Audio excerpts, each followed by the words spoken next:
I'll sign something item there. Joe said you quit. Not sure. Absolutely. We hope not. I mean, we're gonna understand. Is it on, Max? Yeah, we're on. Ready? Very good. All right. Good evening, everyone. Welcome to study session September 12th, 2023. Donna, can you do a roll call, please? I will. Councilmember Bode, Here. Councilmember Sherman. Here. Councilmember Gutierrez. Here. Mayor Nesco. Here. Deputy Mayor Schmidt. Here. Councilmember McDowell Present. and Councilmember Peterson. Here. Thank you, Donna. Welcome. The first item is a presentation about a mobile medical unit. City Manager Mark Ziegler will begin the discussion. Right, thank you, Mayor. I believe we have Matthew Rosales from Evergreen Treatment Services online tonight. Matthew reached out to myself and the police department with a service that they are providing in other communities, and they have the opportunity to provide that here in Mason County. So we want to give the council some more information on this medical. It's a, let's see, a mobile medical unit, which is essentially a motorhome. You'll describe that a little more. They're outfitted to provide some medical and mental health services, as well as addiction treatment services. So is Matthew with us He so is. far this evening? Great. Can turn it over to him, give a brief presentation and some further information. Hello, do you guys hear me? Gotcha. Oh, great. Okay. So as Mark said, my name is Matthew Rosales. I am the clinic manager for Evergreen Treatment Services located in Olympia. I'm one of three clinics. Other clinics are located in Renton and Seattle. Evergreen Treatment Services has been around for over this year. We actually celebrated our 50th year anniversary. So we've been around for a while, serving communities and helping individuals with their treatment. I've been with the organization for about 5 years now. I've enjoyed every minute of it. I'm a registered nurse. I started off my career in the emergency room. After several years of the high adrenaline and just the constant rush, I decided I needed a change.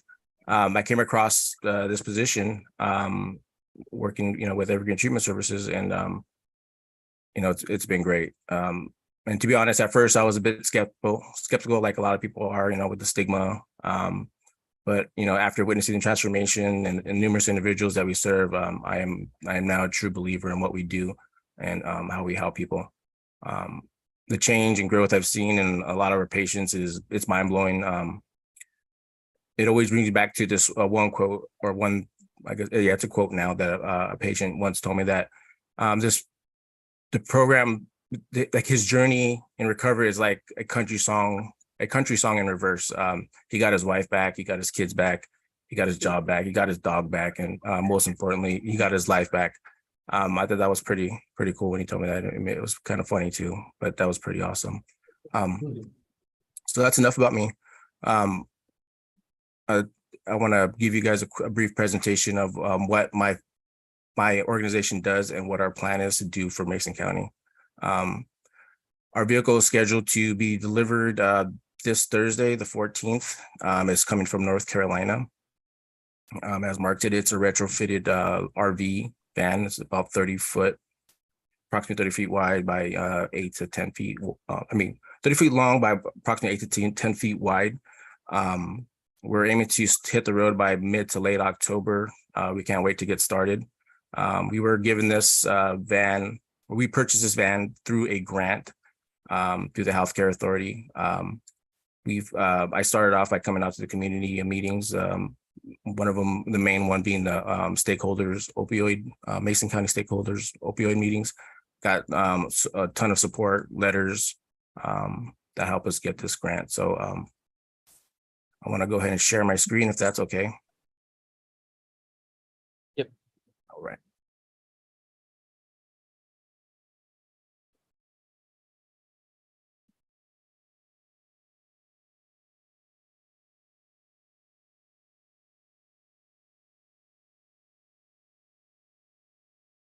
Okay, do you guys see my screen?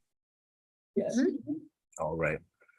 So our program, we call it Treatment in Motion, TIM for short. We also have a mobile unit in Seattle that's currently up and running.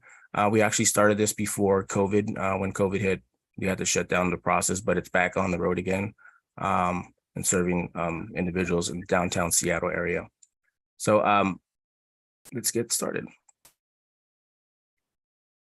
I'll tell you a little bit about ETS, Evergreen Treatment Services. We're a nonprofit organization that's been providing substance use treatment and street-based outreach services in Western Washington since 1973. We serve more than 7,000 people every day in our 3 clinics. We follow a harm reduction approach, which means we provide services regardless of whether an individual is using drugs or not. So whether they're using or not, we still provide the medication. Our aim is to keep people as safe and healthy as possible. We also build long-term compassionate relationships with those who we serve. We not only provide medication, we also help with housing, employment, and reconnect patients with their families. We have case managers and counselors, medical providers, all that on our staff to help patients. We serve people who use drugs and are in recovery, people who are unhoused, have unstable housing, people who are incarcerated or formerly incarcerated. Here in Thurston County, we go to Thurston County Correctional Facility and dose individuals there as well, including pregnant patients. Everybody from extensive trauma, homelessness, system barriers, social inequity, untreated medical conditions, stigma, criminalization. We treat people from all walks of life. Our program, these are some of the services that we provide: medication for opioid use disorders, counseling and behavioral health therapies, medical supervision, and recovery support services. So I'm going to tell you a little bit more about medication for opioid use disorders, also known as MOUD.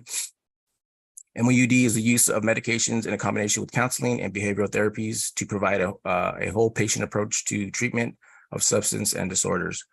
This evidence-based treatment method recognizes the effects that prolonged opioid use has on the brain and helps to manage this medical condition by stabilizing brain chemistry. Treatment begins with stabilizing the person's psychological condition with trusted medications like methadone or buprenorphine. Once stable, patients are able to begin addressing the psychological, emotional, and environmental circumstances surrounding harmful substance abuse. Just a little bit about the efficacy of methadone. It actually, studies show that it reduces mortality by 50%. It reduces illicit opioid use. It decreases injection of drug use, reduces HIV transmission risk behaviors, reduces risk of HIV diagnoses, improves social functioning, reduces the risk of Hep C, provides a better quality of life. And retention rate is the highest for methadone, 4 times that of a drug-free or a placebo treatment. So studies have shown that it is very effective. This little graph shows the different stages in medications versus methadone, fentanyl, and heroin. So the red shows where methadone, where it keeps a person at, kind of keeps them in a steady state of mind. As you can see with fentanyl, the light purple, it just goes up and down. The person never is stable. Same for heroin. Fentanyl's a little bit more drastic, but the heroin's, it's pretty bad as well.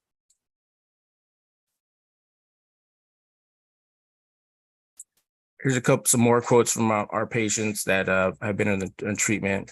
I could read them. I'm grateful Evergreen is there for people when they decide to make change. They've been there for me every time. I'm happy with who I am today, and that's all that matters to me. I do not know where I'd be if I did not have ETS. Evergreen saved my life. The clinic has given me hope, confidence, and encouragement. We hear these type of quotes every day from our patients. it's just amazing what some of this stuff, what this medication can do for some of these people. And we strive to keep doing it and spread it throughout different communities. So this is our van that we are going to be getting. I actually took this picture. I did training in North Carolina. They sent me to learn all about it, learn the operations, ins and outs of it. It's pretty awesome. It's about 2 years old. Like I said, it was retrofitted. Everything was taken out, and then it just turned into a medical unit. They added medical beds. They have a mini dispensary in there that we're going to dispense some medication from. We're excited to get it, and like I said, we're getting it this Thursday. So this medical unit, it takes a clinic and puts it in a van. So it makes everything in motion, treatment in motion. We'll be able to treat the patient with medication. They'll be able to see medical providers in the van, whether it's doing an intake or just a medical assessment, a dose evaluation to increase or decrease their dose. And we also will be providing behavioral health service from our counselors. Case managers will be present as well to help with outsourcing the resources and just community connections. The recovery support team that's going to be on this van are, like I said, the medical providers, case managers, intake coordinators. In addition to all these individuals, we're also going to have safety specialists out there to help patients kind of navigate our system and just watch out in the surrounding area to try to keep everything as safe as possible.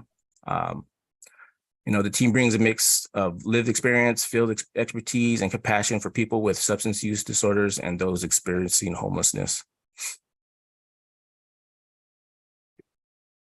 Our program goals are to increase access to health resources. We know out in Mason County, it's a bit limited on resources for medication, especially methadone. We know there is buprenorphine present in a couple of programs. Excuse me. Methadone is not available out there. And studies show that it is really needed in Mason County, our services. So that's why we decided to reach out to your county and provide those services to Mason County. We want to improve health outcomes for individuals by creating partnerships with organizations serving clientele often not able to access MOUD treatment, and bring life-saving treatment directly to those in need, and by establishing a system that supports routine access to care and sustained treatment that are critical in MUD success. We're all about just meeting people where they are. We currently have at our clinic about 950 total patients, and approximately 200 are coming from Mason County. Some are actually coming, with great attendance, but a large portion of them have poor attendance. Most of it's because transportation issues. We want to target those patients first that are having trouble getting to us. We want to come to them and help them. And in addition, we always hear from those patients that they have friends, family, and other people in the community that would, benefit from our services, but just cannot make it to the clinic. So that's why we're coming to you guys. This is some facts about MOUD and some harmful misconceptions. Oftentimes people say MUD is trading one addiction for another. The fact is actually probably the most common. This myth is often used to shame people for utilizing a medication to assist in their recovery. In an opioid treatment program, MOUD is delivered daily, and people make the mistake of believing that taking this medication daily means you become addicted to it. Many medications are taken daily and are not associated with addiction. MOUD is no different. Another myth is drug addiction is a choice.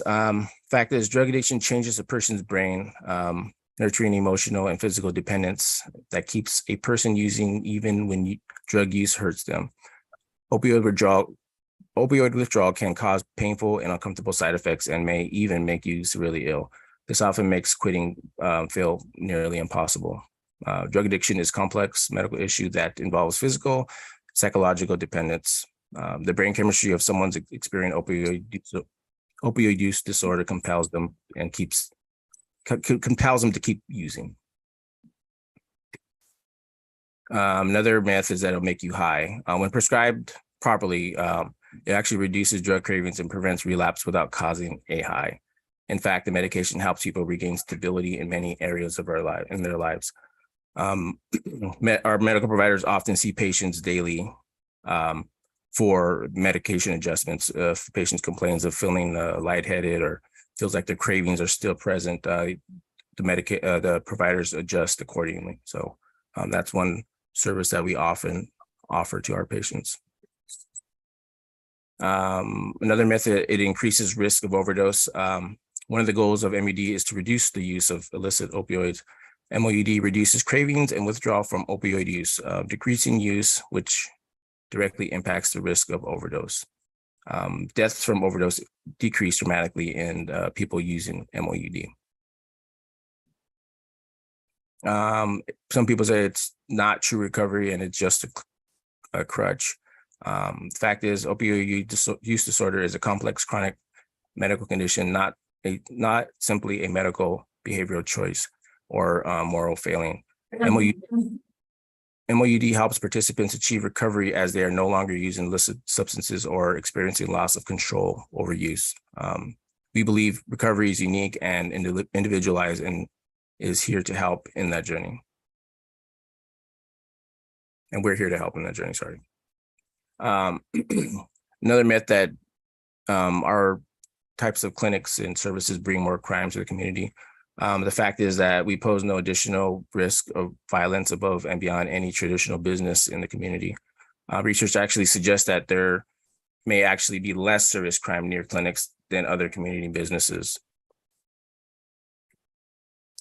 So that concludes my presentation for our clinic and our services that we will be providing soon to Mason County. If you want to learn more, we can go to our website, evergreentreatment.org, and find out more about what we do and how we do it. All right, questions? Locked. A lot of questions. All right. Maybe. Are you open for questions? Yes. Okay. So do you only help for like drug use and homelessness? Let's say hypothetically, somebody came in and they just had a cold. Is that anything that you guys treat? They just have what? I'm sorry. Maybe they just have a cold or a spray for something. Maybe No. it's not, no. No, unfortunately, no, we don't. How often would you be coming here? This will be a Monday through Saturday service. Okay, and then how many hours a day? Approximately, that has not been set as of yet, but I would say about 4 to 5 hours a day. 5 hours a day. And will it be different locations? As of now, we have 3 locations that we were able to use after speaking with Deputy. Give me a second, Wait. sorry. Joe? Jason Jacoby. Oh, Lieutenant, Lieutenant, I'm sorry. We were able to utilize a couple of the parking spaces, one being the Mason County Court District parking lot, and there's a parking area behind the old St. David's Church. We're speaking with Jason Free at Community Lifeline, and I believe there on 3rd Street, there's a van that actually comes once a month, Peninsula Community Health. They park along that street there, but I'm kind of hopefully not trying to stay away from that area. It seems a little congested right there.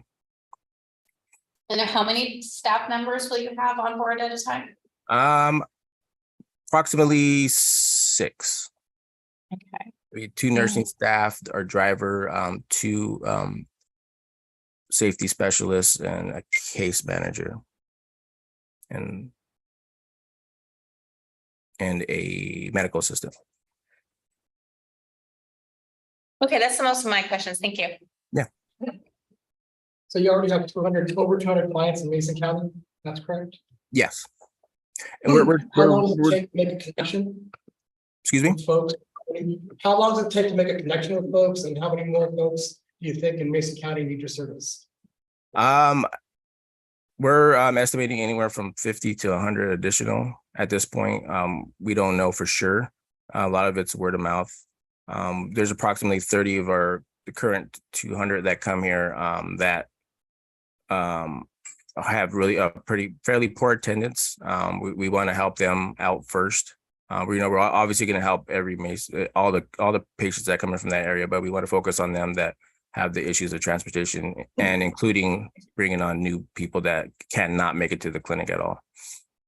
Okay, well, I want to thank you for making connections out here, and I for one, appreciate your offer of services, and I would like to invite you in to get those 100 people added to your client list. Awesome. Yeah. What are you guys doing for your housing access and support? For housing, we have our current case managers are actually working with, they're reaching out. They've been going to a lot of events there in Mason County, reaching out to different individuals there to get better knowledge, because obviously we're not, we're coming from Thurston County, so we don't have a full knowledge of what's available out there. But a lot of our case managers and our counselors are actually doing research and finding out more about that, so we can help patients. But the connections that we're making are pretty great through the meetings we're going to. We had a booth set up at your overdose awareness event last week. We made a lot of connections there, so we just hope we keep building these relationships and to further help everyone there. Do you offer any type of funding for them or anything like that, or do you have resources for funding for housing? Yeah, we do have right now. We have some grants that we are able to utilize. So we don't have a whole lot, but we do have some funding for that. Thank you. Question, how do they get their Sunday dose if you're here Monday through Saturday? That the Saturday they will get their dose at the window, and then you'll get an additional, like a take home to a bottle. And you guys prescribe that? Yes, our From the medical van? our medical providers will be prescribing that. And the last question was, for me, was what if they're actually using and they take methadone? I mean, what does that happen? What happens there? If they're actively using, Yes. it depends on, we do random urinalysis on the in our clinic, but on the van we're going to be doing mouth swabs to test for drug use. It depends on the medical provider's decision on what they want to do, and it depends on what they're using and how often they're using. And Matthew, you talked about partnerships and relationships that you're building in this area. Can you talk to us about some of the relationships you have formed, either through the opiate stakeholders groups or with other groups in our community that are engaged in this work? Sure. Like as I mentioned before, Community Lifeline, I've built a pretty good relationship with them. Peninsula Community Health, I built a relationship with them. I will be meeting with them next week for possible, I know they have a route that they follow, so we may be, finding out where they go and park and see if our services are needed there. I have a relationship with Cheryl Haywood. I believe she's the executive director of the Shelton Library, or just Timberland Library in general. She's actually gonna allow us to we're planning out like an open house kind of a deal on the September 22nd, and she's allowing us to do it there at the library in Shelton. So that's a great relationship, and just the other people that are in the stakeholders meetings. Top of my head, I can't think of names. I know there's Christina Mullen Shin, Commissioner Schutte. My gosh, there's so many. I just can't really. I wish I wrote these names down. Pretty huge group. Yeah, it's pretty extensive. And tomorrow I plan on attending the meeting. There's one tomorrow, I believe, for the opioid response group. So I'm going to be there tomorrow in Shelton to talk to more people and spread the word more. Spread the word about our event that we're doing on the 22nd. Hopefully, you guys can help if you guys would like to spread that, the word on that too, we're gonna be there at the library with the unit, the van, and we're gonna, you know, kind of show everybody what, you know, give a quick tour, and if anybody has any questions or, you know, we just want to just do like a meet and greet with the community and continue to build those relationships. The last thing we want to do is come in and people just hate us or want us, you know, get, you know, want us out of there. And we, you know, we are expecting, you know, some pushback from community members, which I think is, you know, kind of normal, but you know, we're expecting that. So hopefully we're just trying to prevent that as much as possible. This is so you have, usually there's like a bus service where they actually go to Lacey. So instead of going to Lacey every day, they're actually going from just get it locally. We can help locally. Yes. Okay. I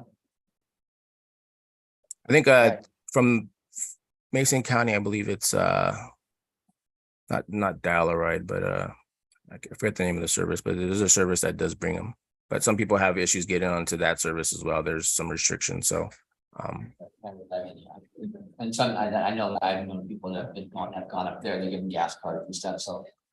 Yeah. So it's probably more helpful to have them down here. I have another question. So you said that you guys started in Seattle and now you guys are like in Thurston County. Have you worked with other different small places? Like, I mean, I consider us smaller. Have you worked with places that are smaller, more population size closer to us? And if so, do you have any stats on that?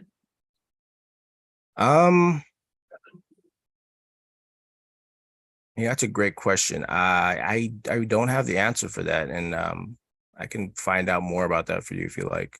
I want to say there isn't really anything that my clinic in particular we haven't done anything like this before in the past, but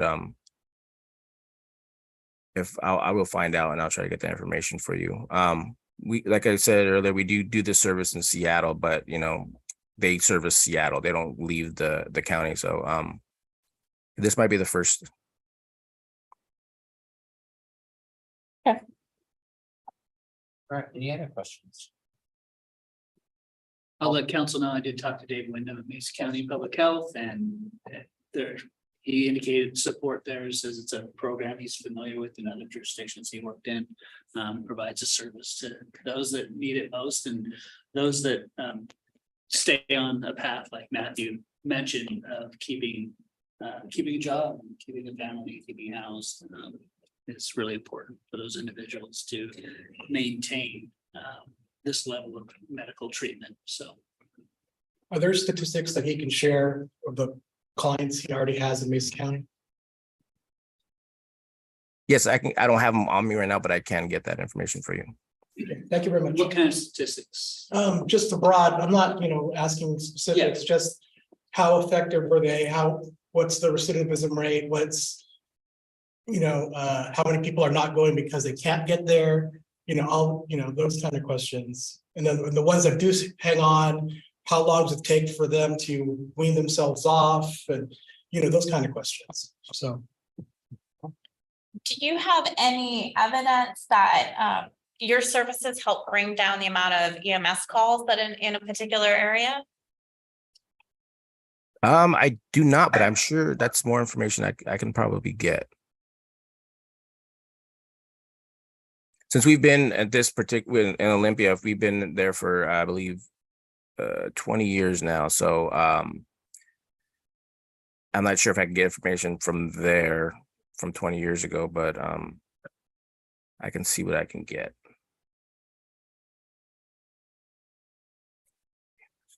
I'm just hoping that it will alleviate some of the pressure in our local, emergency services, and then also the hospital itself. I'm optimistic for that. Yes, I would. Yeah, I understand where you're coming from. It's a great question. All right, any other questions? Thank you very much. I think it's a service that we could use here in Shelton, Madison County. Appreciate you bringing it in. Yeah, no problem. We look forward to helping serve the community and build some pretty good relationships. I've been going out there a lot recently, and I'm actually enjoying it and meeting a lot of new people. So can't wait. And hopefully some of you guys can make it out on 22nd to the library. All right. Thank you. Thank Thank- you. Thank you. All right. Now, Public Works Superintendent Britt. It's the sheriff, questions about the street fund. Good evening, Mayor, Council. We have an update to a PowerPoint, I think it was given like a year ago, year and a half, a week. On basically an overview of the street department, our road system, and what these street departments' functions are in the city. Updated the cover sheet with the new overlay at Rockdale. You can see the before and after. And we just are getting ready to close that project out. So this is a list of just operational duties that the street maintenance division does, and feel free to hop in. This is a study session, so we don't need to wait till the end. We can comment all the way through. So as you can see, the list of duties is kind of all over, from major construction projects to picking up small trash cans around downtown area. But it's a lot of work for a small crew. Some of the highlights I have with the traffic signal maintenance that we do internally, we have some certified people that do that. That's a cost savings. We used to ship that out and have that contracted out. We do that internally. The crosswalks and rapid flashers from the school zone, we do repairs on those. We don't do the programming on them, but that's all through the school district and police department. We service the community with road closures at events, all the events downtown, blocking the streets off, and then we do the cleanup afterwards. The biggest is keeping our roads as well maintained as we can. And that includes the winter operations. That can be huge year to year. It can be really costly and a lot of time one year, and then not so much the next year, if it all depending on the weather, right? And We the have- last 3 years, though, it's been Yeah. snow. And we really have increased that. We've developed new equipment with the de-icer and the salt machines, and you've seen those in purchases over the last few years.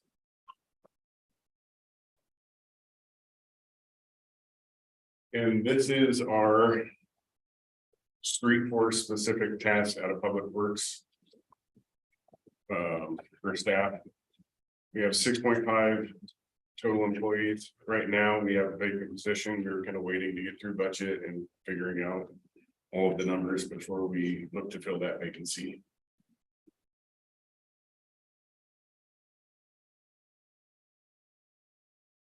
And then this is this sheet of our revenue sources. PBD funds. We've been trying to utilize that as much as we can towards projects and increasing our road maintenance. We've seen Front Street, Park Street, some of those, and we also use it as match for grants. This year, we're going to probably need to use some of that, and it'll come forward in the budget of being able to fund some internal expenses. So not just with capital projects. That actually can be increased a little. Of course, it needs voter approval. But it is set to expire in 2026. So that's a very important revenue source for us. And then we have listed out, revenue breakdown is just it's a more, the one on the bottom is more kind of individualized. Some of these up above are a couple of these lumped together. So TBD tax, right-of-way permits, multimodal and fuel tax are kind of lumped together. The interfund transfer for sweeping comes from the storm fund, so we can run the street sweeper. And then the transfers in from the general fund, and we did some ARPA money to transfer in this year. So, yeah, so maintenance and operations leasing supported through ARPA funds in for the street department this year. That is anticipated to be expended through in 2023. And so therefore, if we continue funding the street fund at its ongoing level, that would be a transfer from the general fund itself. Well, it's a little alarming to look at this and say, revenue 2,675,000 of that TBD and 566 of that came from the general fund. So obviously there's a significant cost to keeping our roadways not just maintained, but accessible for emergency vehicles. I know how much work you all put into what you do, but there's some really staggering figures that we need to be mindful of as we're looking at the budget we're coming into next. Yeah, there's some sunset, right, to anticipate here and some proactive planning to make sure that we're able to continue maintaining these valuable assets. Yeah, and that 566 would actually be 1.6 We didn't have the ARPA coming in. if we didn't have the ARPA funds, but the TBD for this year was not. This current year was not going, we put that towards projects. Thanks. In the street lighting category, it's like 100, I'm looking at the 21, 22. I think the next slide, The yeah, next. street lighting. Is the brunt of that cost the utility payments, utility billing payments? To keep, yeah, So it's kind of like, in some of the, I guess I'm getting it, some of the numbers, it's not construction costs, it's not maintenance costs, it's the utility bill payment. So it's not like we're putting up $130,000 with the streetlights every year. Yeah. We're just Correct. paying to keep them on. There's some irrigation accounts associated with streets too, or some on the roadside. Yeah, I noticed roadside was well over. I'm kind of curious what's up with that. That's like veg management and stuff like that, right? So on the expenditure side, I can give you a breakdown on. Yeah.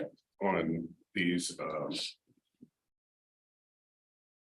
so. At the top sheet. The only one that's really not on the bottom that we're explained out is the indirect cost, and that is. The cost to run the city through other departments. So it's paying invoices to. Legislative, IT, personnel department, all of those get funded out of that indirect cost, so that's the. Right. And then if you go down to the bottom in the division. Roadside. That's everything along the shoulders, the mowing, the trimming. Roadways, the potholes and the maintenance in the actual road, sidewalks. Street trees. Street trees. Roadside. And street trees, downtown street trees. Sidewalk repairs, ADA ramps. Snow and ice control. That's pretty self-explanatory, the Powell, the de-icer. Special purpose pass is the Rockdale Road, those paths that are sidewalks, yeah, You gotta plow those. Yeah. Maintain that. yeah.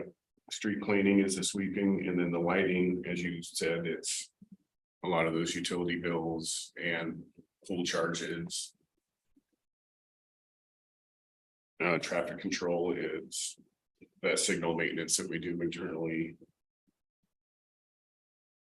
And then the transfer out is those TBD funds that we have in an account transferred out to do a capital project.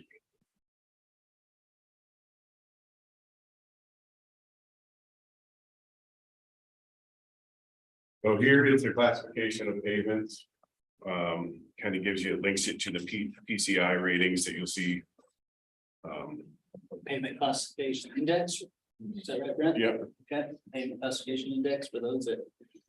The acronym. yep, it's you can see a 70 is a pretty good road, but it's older, probably. Is ready for some service, and then fair. It's got some cracking, but it's just surface cracking. 4, it's alligatored out, water's gonna seep through, get to the subgrade. And then very 4, it's almost undrivable. And then gravel. So we have approximately 54 miles of centerline miles of paved streets and about 5 miles of gravel roadways, and we're trying to address some of those in the next year's budget when we get 0 gravel roadways. Replacement value is approximately $140 million. Because gravel roadways are a maintenance liability, correct? Their maintenance liability and their. A lot of them are They're not narrow, desirable. they're not desirable, they're narrow, issues with buses, your safety vehicles. In this chart is, there's your pavement index or condition index. The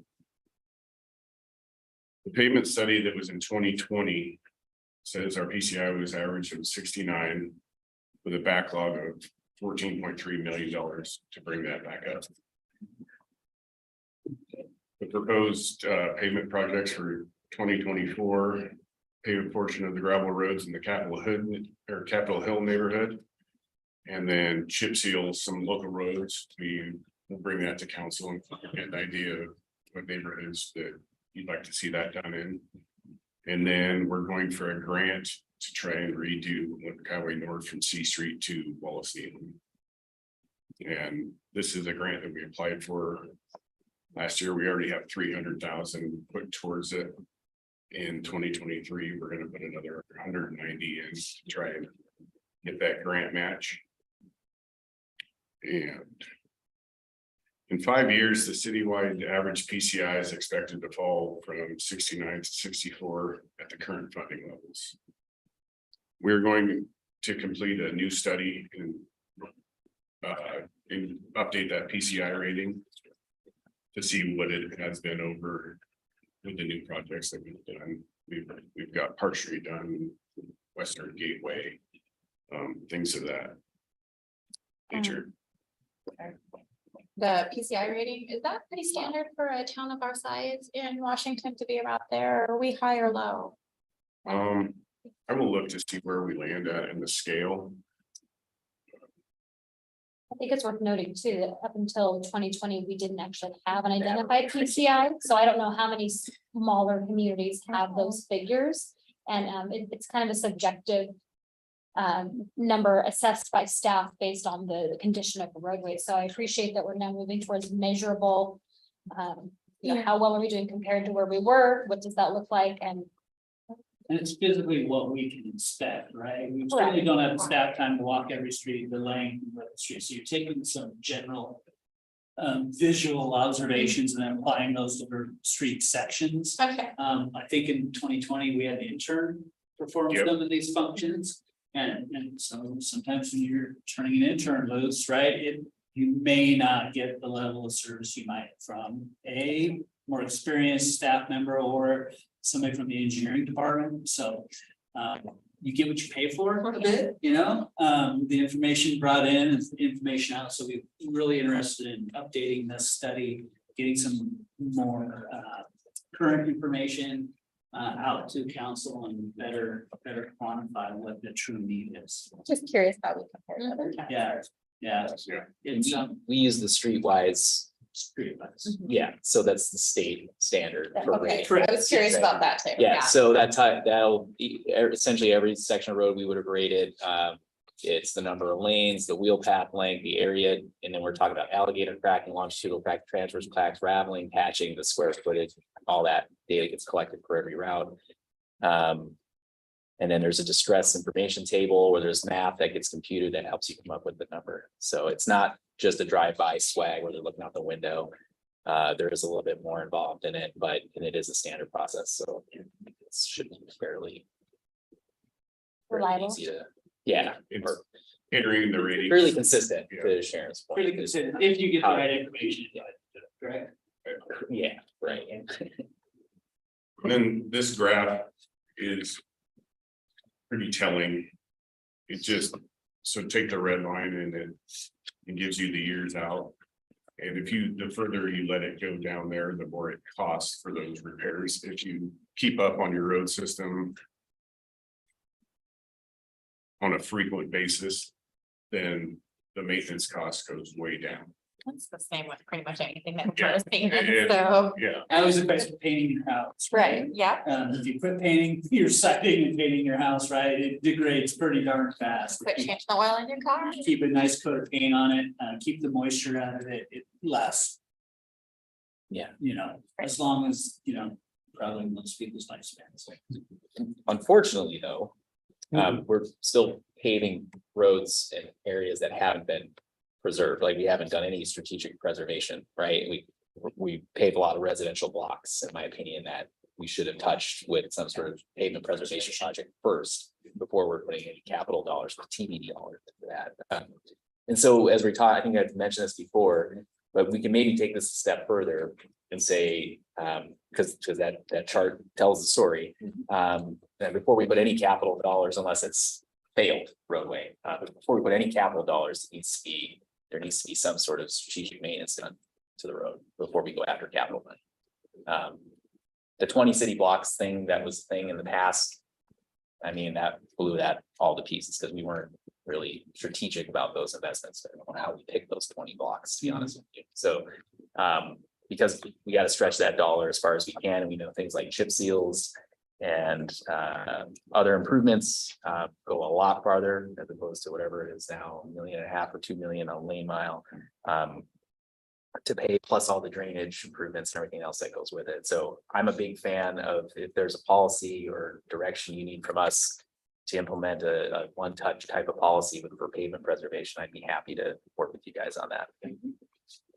yeah, and that in the last couple of years, we've been trying to tie it in Yeah. on some match dollars, and we do, you know, take our money and times it by 5, right? And so we can get that much more out of I it. think the County North is a good example. Yeah. Councilmember Schmidt, right? Yeah, before we go. The maintenance probably hasn't met the need up there, and now we're facing a grind and overlay. Yep. As opposed to a chip seal. And I know, like, you know, TIV funds kind of want you to be at failure for the most part.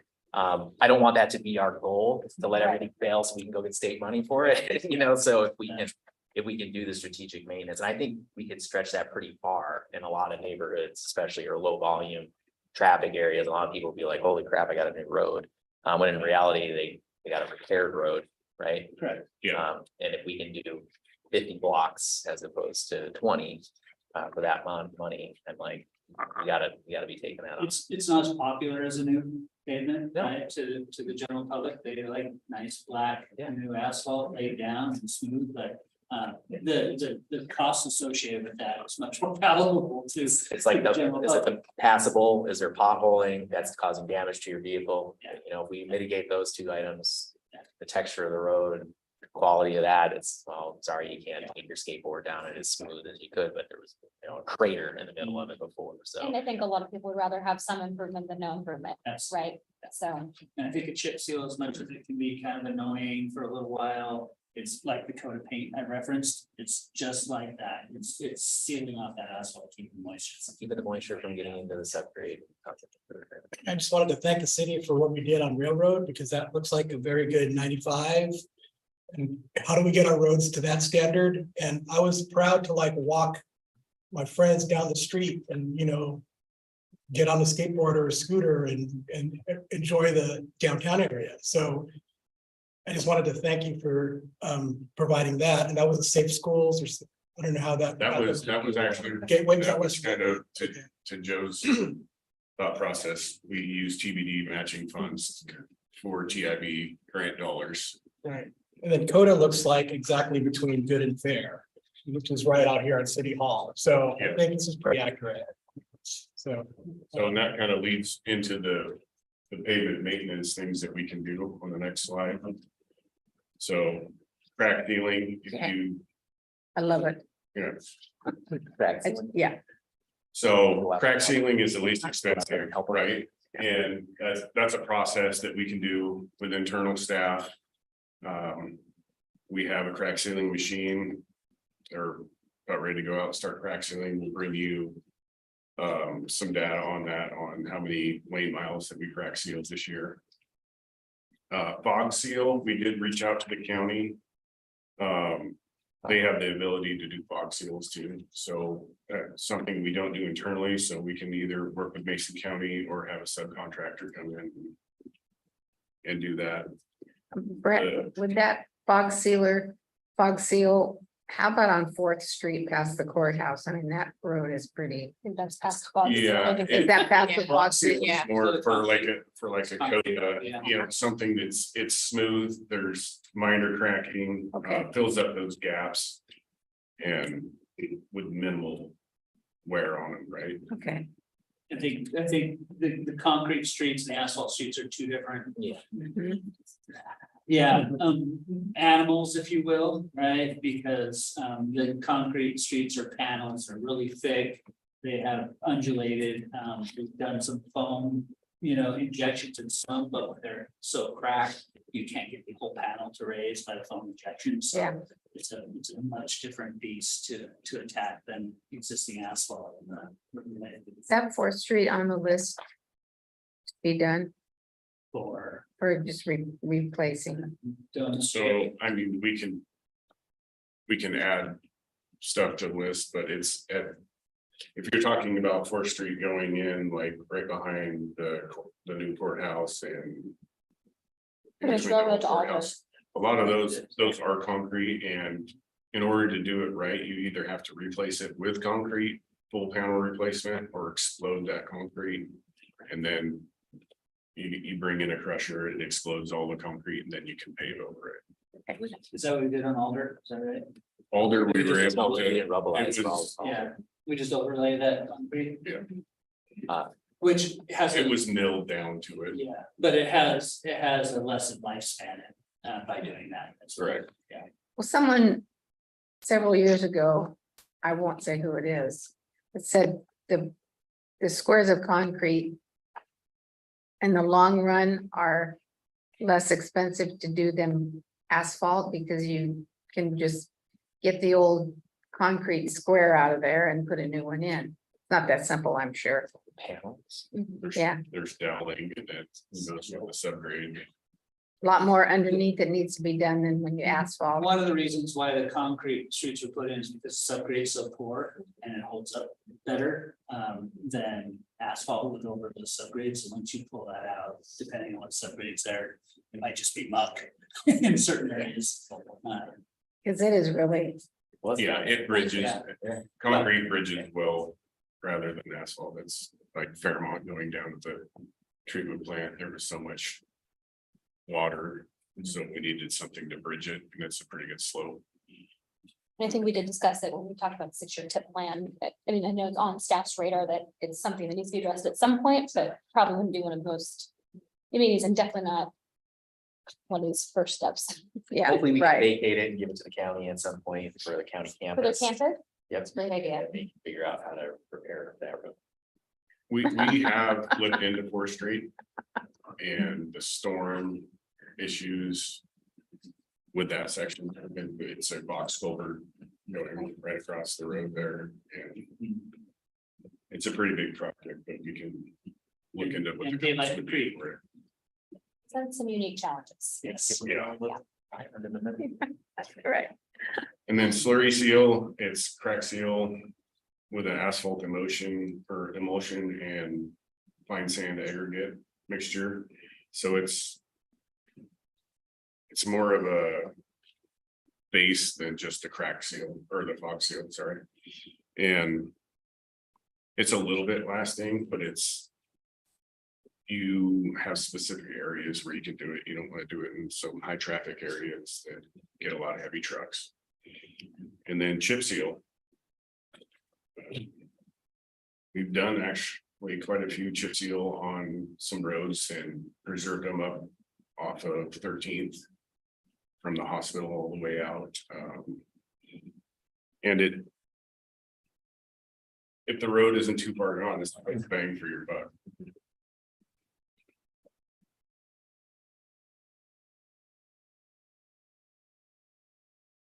And then we have a thin lift pavement overlay. You can do a 1 inch on lower traffic roads. And we did a 2 to 3 inch lift on Park Street as well as Rockdale Road.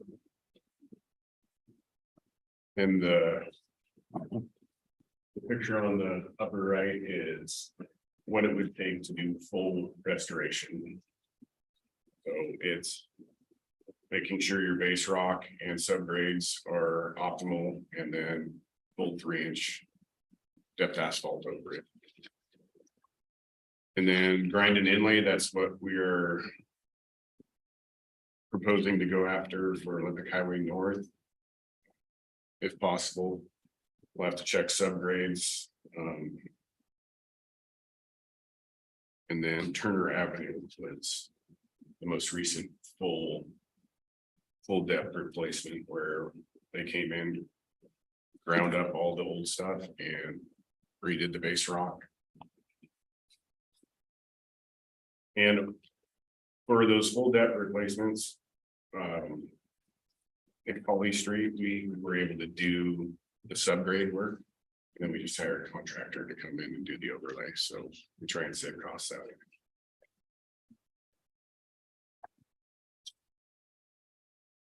These are some general pavement maintenance guidelines. Crack seal roads every 3 to 5 years. Cheaper, keeps down on the cost, and if you stay up in that 3 to 5 interval, the roads can be done a couple times. Fog and slurry seal coats every 7 to 10 years on local roads. Chip seals every 10 to 15 years on local roads. Minor collectors, major collectors, depending on the wear, may need it more often. After multiple slurry and chip seals, it will probably require a full overlay. And when you say multiple, can you throw out a number? Depending on the traffic, you can, on chip seals, you can do 2 to 3. I wouldn't go more than 3 because then you're building up basically another layer. And it's not a state. Yes.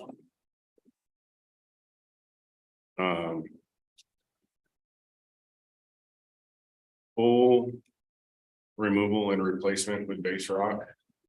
That is the roads that get down to that PCI rating that's down under the 70s, you're pushing it. So optimally, you would anywhere from 50 to 70, you're pushing that full replacement level. And then intervals between maintenance and full depth rehab, or it depends on the road classification and traffic volumes and what they built it on, kind of go down to the concrete blocks. If we don't know what's under there, there could be some pretty significant subgrade that we'd have to bring in to bring those back up. I think fourth We found stumps in the 300 roadways, right? And so Yeah. wood, that presents. a wood problem sewer in lines, spot. yeah. I think the full removal of pavement and base rock is Fourth Street. That runs under that one. I got a call today from a citizen that she said that she asked when that will be repaired. She said it's done some damage to her car. I said, how fast are you driving? She didn't say. It's one way to Wait. slow down. Yeah. You know, because if you go fast over it, you're gonna go. You A lot of know, pedestrians, maybe we're leaving it on purpose. Safe. yeah. Anyway, It's very And, wide. and just to provide, this is not necessarily what we're doing right now. This This is is the what general, Best management Best practices where we management want to get to be. This Okay. goes back to Councilmember Schmidt's comment about guidance and policy. Right. And this is something that would be aspirational to implement. This these guidelines, depending on resources available. So basically, if we had all the money we needed, this is what we would do. yes. And then roadways with higher traffic volumes, speeds and loads. our higher level of maintenance. You've been talking a long time, it's 11:35 at night. No. Get the glare. That's fine. So dead on, Says but. 7. Seven. Is it? 7 o'clock. What do I see? You have bad thoughts. What's in there. that water bottle? Oh, I actually have a line going across from the light. 11:35. How did you get that? Still. Oh, my God. I have a line. What's in that bottle? I see you. Yeah. Yeah. I see it. It's the big hand. Yeah. So this kind of sums up what we've talked about. You know, the street front is provides maintenance opportunities to the city's largest asset. Our roadway system is our largest asset and probably most used asset. By people that live here and people that pass through. To properly operate and maintain the street system. Operator, maintenance workers and other materials, contract and service, training, equipment purchases. Are gonna need to be considered if. We strive to meet the goals of the last page. Maintain the existing pavement. Index. Additional revenue will be needed to complete additional maintenance and restoration projects each year. Current funding sources are TBD grants.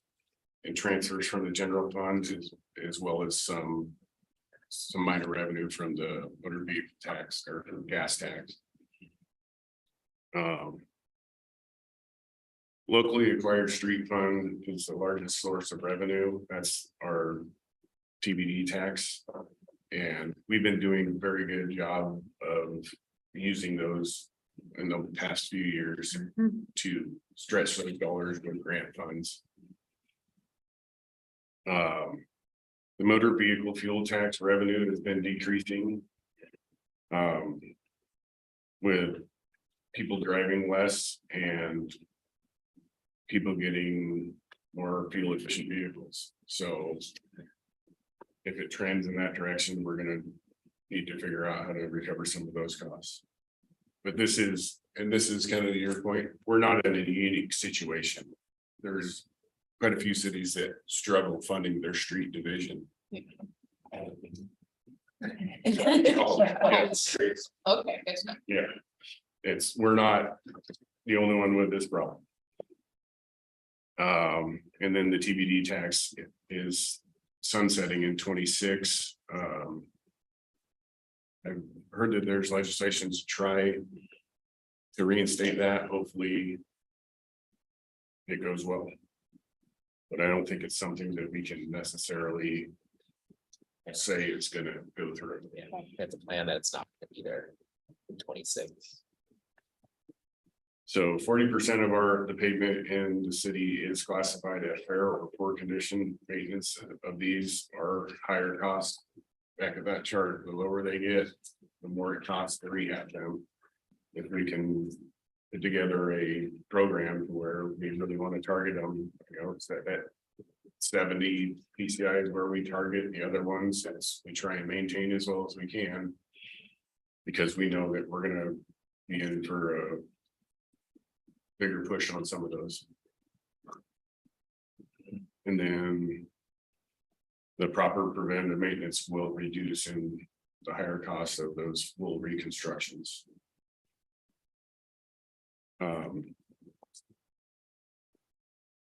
Preventive maintenance projects that we reduce labor and materials costs for the street division. It's kind of back to that chart. And then improved and well-maintained streets increases livability, decreases automotive maintenance. And improves the value of business activities in the entire community. You have nice streets. It's better for everyone. One thing that's not mentioned here, but I know that you've been working really hard on is being intentional about calendaring projects. And so not only within grant cycles, but also partnering with, the county, so that when you're doing a project, everybody's doing the project at the same time, bringing down those mobilization costs. Because we are in not a unique situation, but we're in a situation where there's an opportunity to partner with them in some cases. I appreciate the work we're continuing to do with their staff to try to make that happen where it's possible. Yeah, and that is some of the projects that if we do a residential or even to try and consolidate those projects all together for that low piece, they're not moving across town, we have to target areas. I'm with Joe, and I also think that our roads are our economic engine, so we should shoot for very good. And you know, I'd like to get into the good range and not slide backwards into the low 60s. That would be my aspirational goal, and I would like to, you know, do the preventative maintenance, but how are we gonna budget? That's the question. What are you asking of us? Tonight's not really a request, it's more of an informational presentation. I think that if you have guidance as far as, I think I already heard from Councilmember Schmidt about a policy or direction for pavement preservation program. Certainly, you know, we want to qualify that with the resources we have available, but it means that just formalizing some of the information you heard tonight, making sure that we target the streets and the streets that are in a certain condition range on a regular basis. So it's consistent, it's proactive, and it's transparent with our community and with council. I think if there's consent to that, we have time to certainly start working on that and bring something to the council. So what do we have committed for matching funds for projects in the next couple of years? Again, for matching funds for Out of a TBD. TBD, when we bring the budget forward, we'll have a full list of those, but some off the top of their head, on the Highway North, we are looking at paving some of the gravel roads up in Capitol Hill to get those off the list. We are looking at, we will bring to council, we have some funds, putting $100,000 in TBD towards chip seal. But we're gonna kind of get within probably another study session in council and kind of pick an area.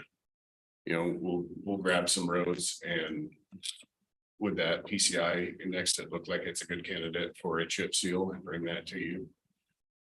Well, I mean, I'm willing to use TBD for maintenance and operations. But how much? I mean, what do we need to put aside for matching funds for future projects that we do have grants coming and we know we've applied for grants and stuff like that. So I mean, it's a $675,000 a year. I mean, what's a fair number? $300,000. I'd hate to guess right now, so I think we can present you something within the 2024 budget presentation that has the ability to meet goals of preserving some of our most critical infrastructure, our streets that, you know, that will keep them in a condition that's appropriate, but also match projects that we anticipate forming at the same time, and then finding a mix between the TBD and the general fund, potentially. So we'd essentially be looking at like a similar to the strategic reserves policy, but setting aside X% for the next, for the life of it. For those projects, and then obviously that would have flex year to year based on the needs, but. Because we're still in line for roundabouts up by the Phillips Springs and all that, right? We're in preliminary study right now. We certainly don't have funding to construct those at this point. So, yeah, we have $650,000 in a grant for design of that, but we don't have any construction money for that, but we'll be putting in, once we get the design, we can put in for a grant. And that's what I meant by what's appropriate. Yeah. What do we need to put aside for that kind of work? And Yeah, I mean, at this point, you know, I think around about, is it 3 million? Close to it, probably. you know, so, yeah, so, I mean, technically, I'm not sure that we'll have TBD money available or something like that. No. At least adequate TBD money, but if the sunset in 26 and you're realistically not looking at a roundabout project at Wallace and Springs or Wallace and 13th Johns Prairie in the next 2 years, 3 years now. So. Are we in concurrence to use TBD money for maintenance and operations and have Mark read back more information on that? I maybe would just say you use the TBD money to fund what you need to fund in streets. So whether it's maintenance, operations, capital costs, I don't really care. It's the funding is to me, just to operate, maintain a roadway, right? And the network of that. So in my opinion, I don't want to hold the TBD funds to just capital improvements. Leverage it however you need to. I guess I would be a little bit more higher level with it. I don't know what I said, you know. We said maintenance and operations, that's all. Oh, yeah, Well, it is, Just And it's- what you need. yeah, it's going to be needed for. Yeah. Regular expenses. And that also does have the ability to go up.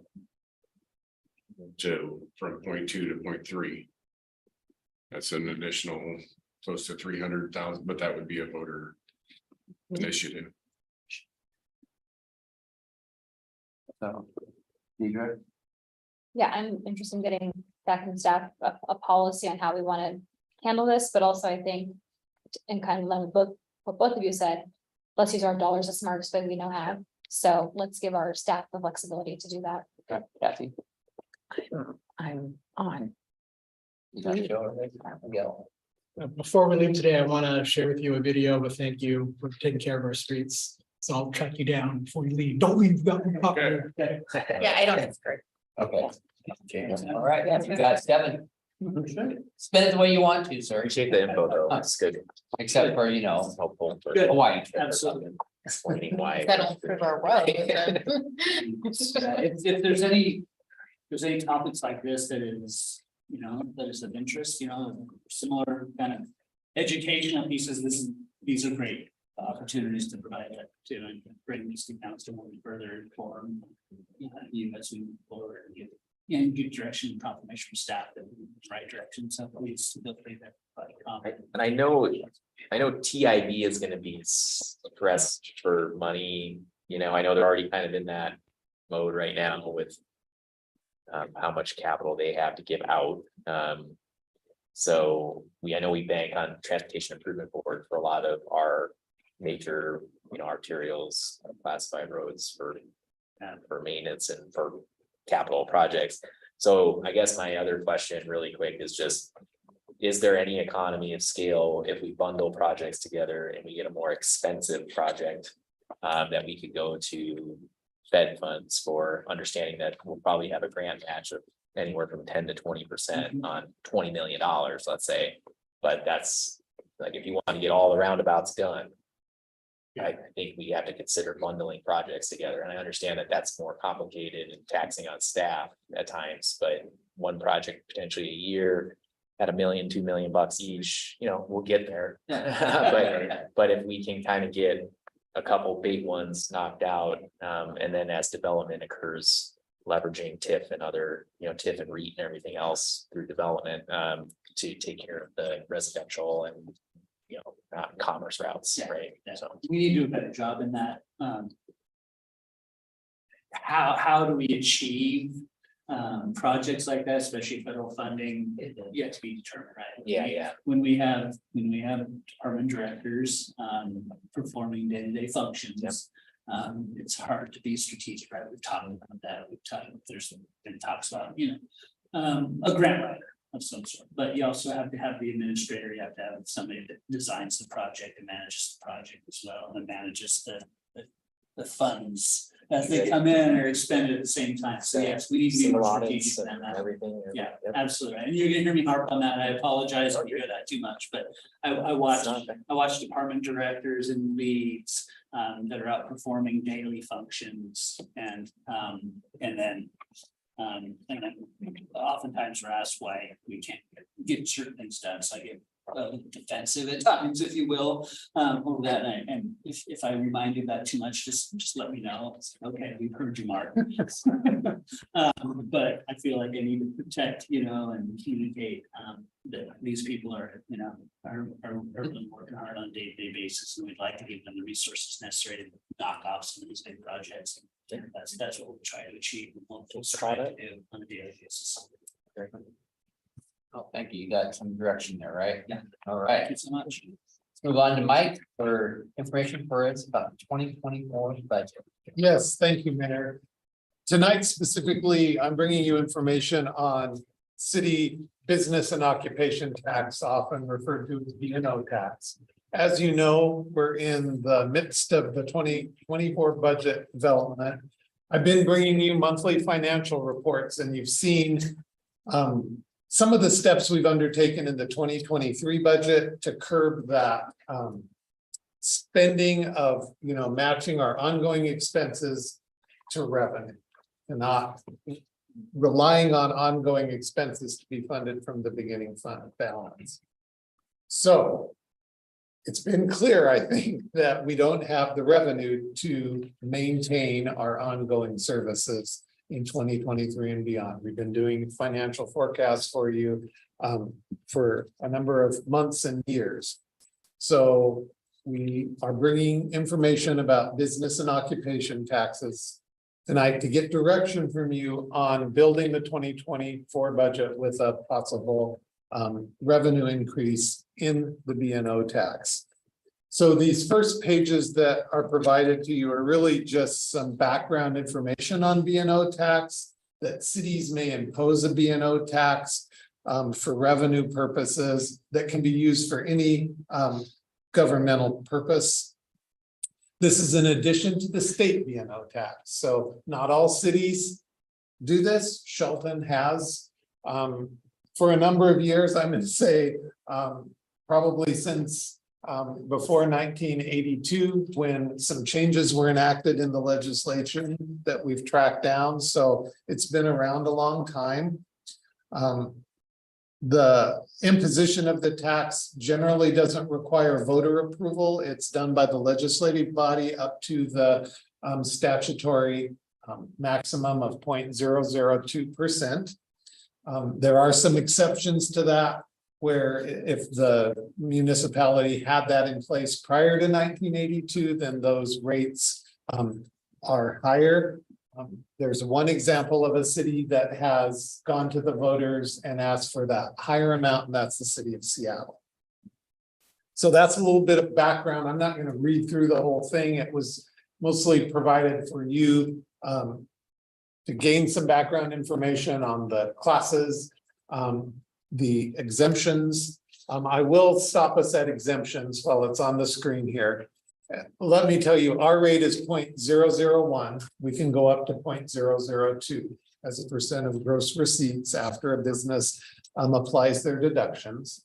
So we spent some time looking with the council finance subcommittee at exemptions. There are state exemptions. So there's a model ordinance that is provided to cities that have a business and occupation tax. If you deviate from that model ordinance that dictates the exemptions, then you list that in your municipal code. We were looking at that this afternoon. Shelton has some deviations. Some of them are just highlights of what's in the model ordinance and coming at it in a little different way. So the model ordinance is pages long. Of course, our municipal code that's on business and occupation tax is pages long. But we're looking at really some of the deviations that we make as a city from the model ordinance are, I'm just going to say, not always pertinent, and in some cases probably a bit archaic from some past. I don't even know that we, putting our heads together, could come up with why these deviations were listed as exemptions. But for, I think, conformity and uniformity, one of the asks that we're making is that we just follow the model ordinance exemptions. That's what most cities do. They don't go additionally and make some exemptions. So I wanted to stop us there to just look at that, so that you could kind of wrap your head around some of those exemptions that are towards the bottom of the page that Shelton calls out as different from the model ordinance. So ride sharing, racing, athletic exhibitions, farmers, that's the one that we can't really put our finger on why that's in there.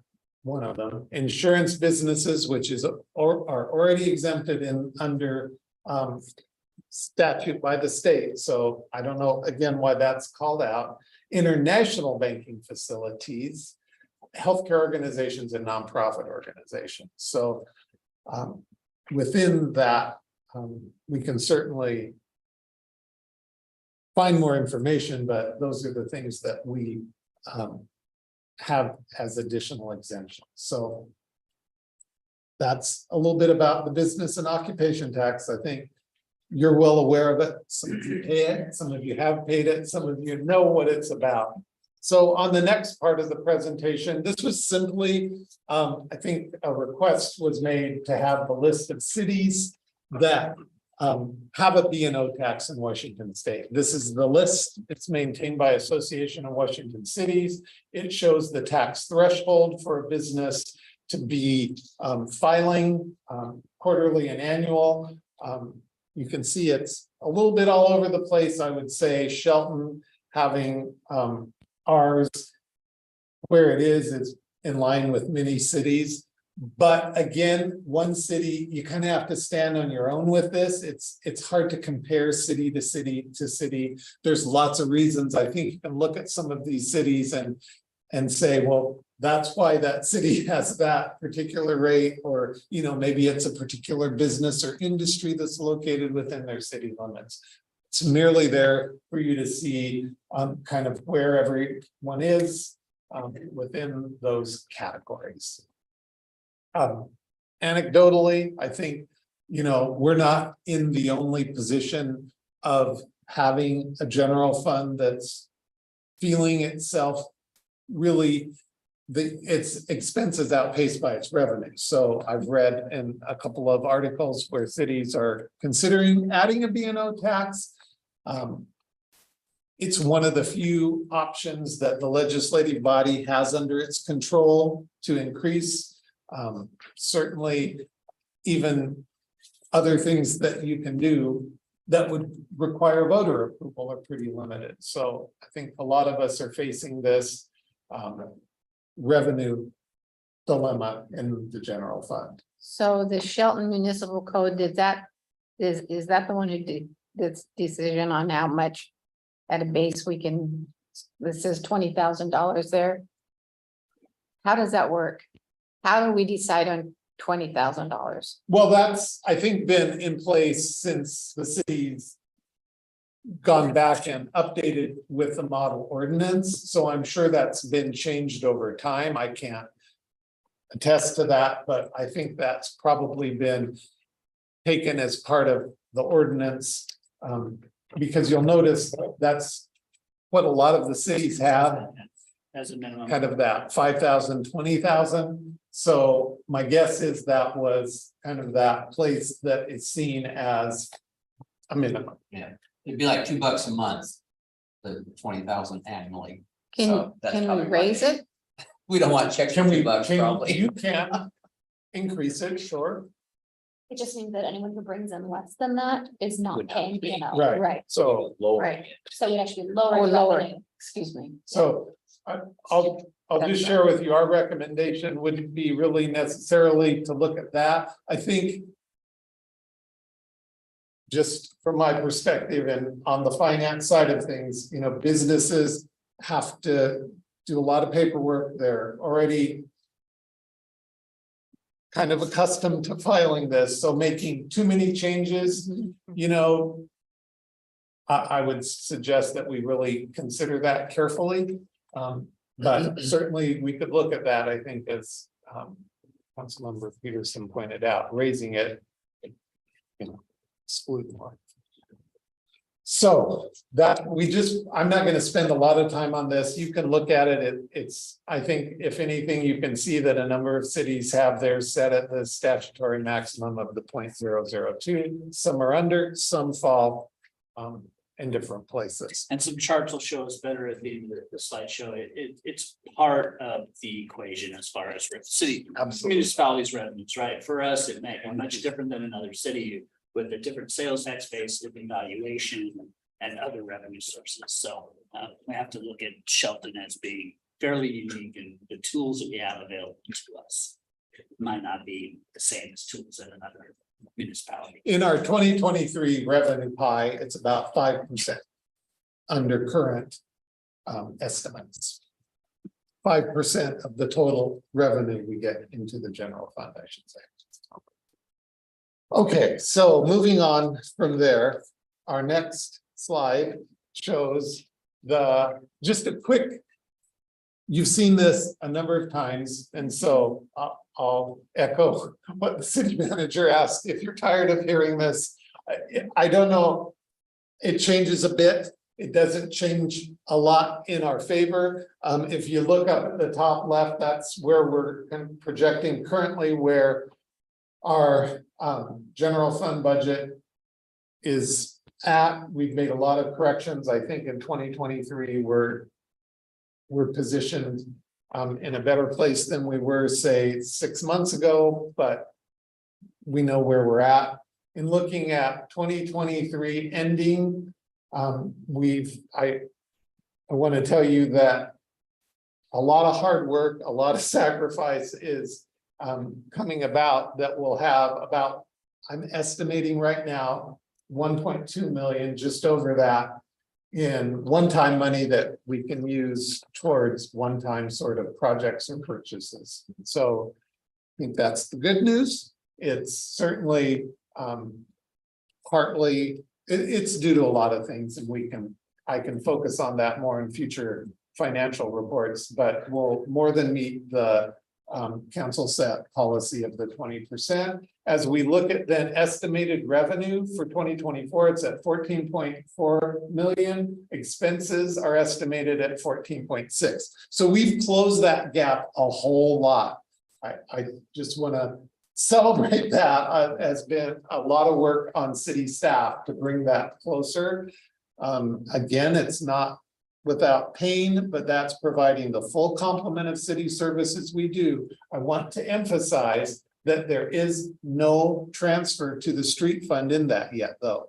That has to come. So you heard a presentation earlier this evening. So this year in 2023, we're using some ARPA funding plus a transfer from the general fund. And that was about what, 1.1 million, if I'm not mistaken. So to keep that at the same level, that would pretty much eat up our one-time money.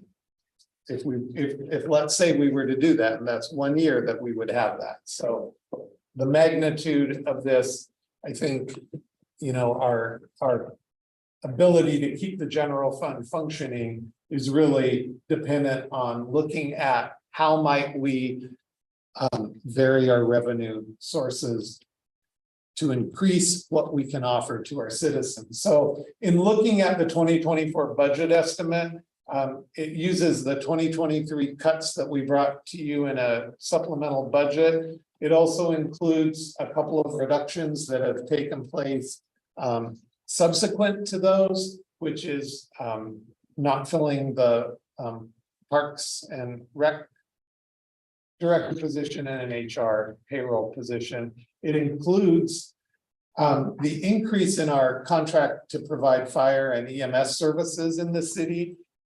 However, I have no way of knowing until we get property values how much it might increase in 2024, but it does take into account that increase we didn't budget for.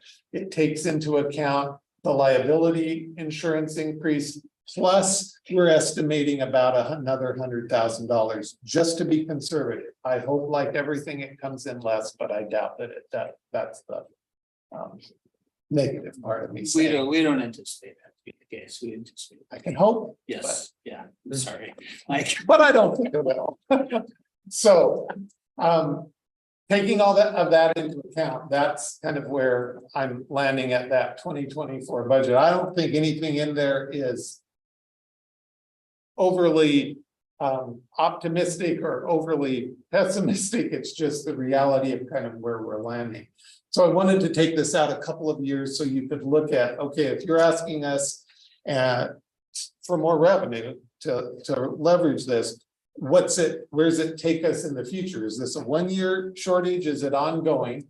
So in looking at 2025, I was assuming the 1% increase to the property tax levy, but no other increases. So this is assuming we kept B&O tax and every other tax just right where it is. Our revenue would increase to just over 14.5 million. Our expenses go up to just over 15 million. And that's pretty conservative. That's simply looking at some insurance increases, very modest. If any COLA increase for non-represented staff in the general fund, it's just maintaining really where we're at. It's not doing much beyond that. That puts us at just over a $500,000 shortfall in 2025, and then taking that same kind of scenario in 2026. And the TBD, I'm not even factoring that in, but just to clarify, that ends in April of 2026, so it doesn't even go the full year of fiscal year of 2026. Then in 2026, we're estimating another $500,000, and that's building. Remember, that's not isolated $500,000. So that's kind of the picture in as open and transparent way as we can be without inflating anything, really, if we're just maintaining where we're at right now. In 2027, we got union negotiations again, right? No, actually, we start those next year. So 2025 will be, Oh. yeah, the contracts, all of the contracts are at the end of 24. Oh.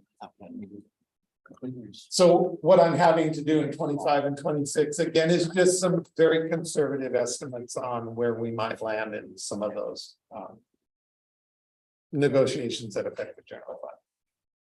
Okay, that, Questions there? yeah, I know you've heard this before, but I really wanted to provide you with where are we looking at now, because the data gets a little bit better every month as we know more about what's happening in 2023, and as we put the budget together for 2024 as much as we can. But we're looking for some direction from you, because in order to continue this building of the budget, we're at really pivotal timing here to get it put together so that you can consider it. And as we've talked previously, the goal is not to face the scenario that we just faced over the last several months, right? Our goal is to be proactive, present a conservative budget to council, and not have such a sharp reactionary change to expenditures anytime mid-year without some unforeseen circumstance, which is, a natural disaster of some sort, or that's what that 20%, reserve is for. So that's our goal here. That's why this is being formatted as you see today, and that's what we're looking at in the next couple of years, so we can forecast as much as we can, and we can plan proactively. So if we could go to the next slide, we've got a picture of our revenues in the general fund.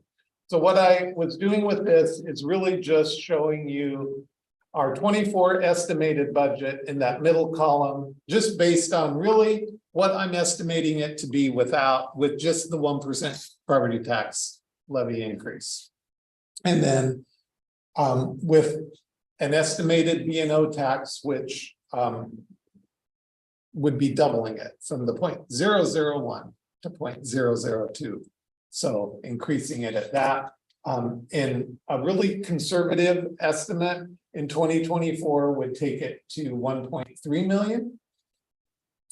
The reason I'm conservative on that first year is because a number of our businesses pay annually, and so that lags a bit.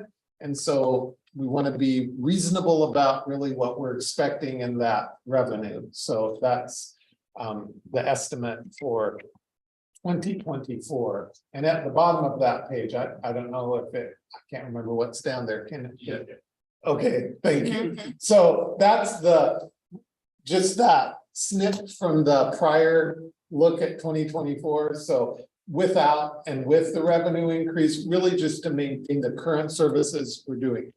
We're not forecasting that we would have any means to make great increases, but it maintains the services that we're providing today across public safety, across all of our general funded activities. So with that, I think I've talked with Mark a lot about, we know some things we don't know a lot of things about the future of the next 2 or 3 years, it would be my recommendation that we probably take some of that and set it aside. So that we have a little bit of a cushion going into those future years, just kind of not knowing what's ahead of us. That's your conservative finance director talking to you a bit. It certainly allows us to maintain what we're doing. Correct, yeah.